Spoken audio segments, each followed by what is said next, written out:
All right, this one is for my patient this week who is recovering not only from a sprained ankle, but some upper back and neck discomfort.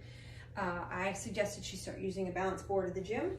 There are 3 different levels in this Fitter First set. When you are recovering, you usually start with the beginner board because it just goes side to side or forward and back. How you should get on this board is important so you don't re-injure yourself.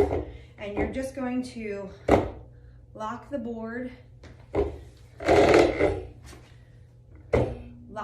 down with your weight. There's a circle in the middle and your foot should be in the middle of that. Put all your body weight to this side. Get your other foot set about hip width apart. And then the goal is to balance. 2 to 5 minutes. Not rocking back and forth like I'm showing. Balance.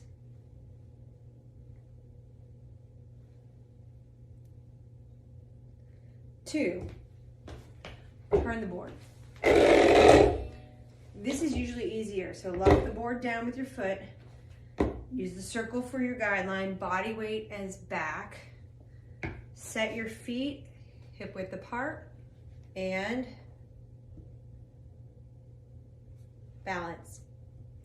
2 to 5 minutes.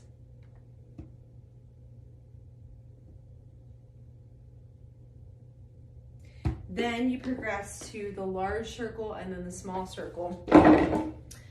Fitter First has adjustable levels here where you can make it more challenging. The higher it is, the harder it is.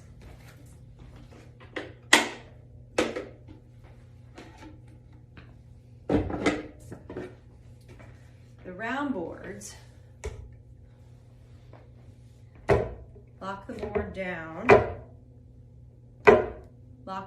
down, set your other foot,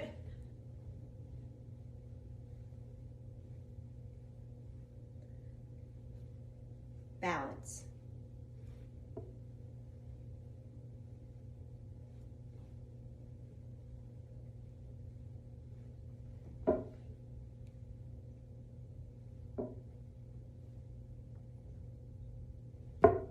To get off the board, lock it down, and then step off. Same thing with this one. It has 3 adjustable levels. The higher it is, the more challenging it's going to be. 2 to 5 minutes. And finally, the advanced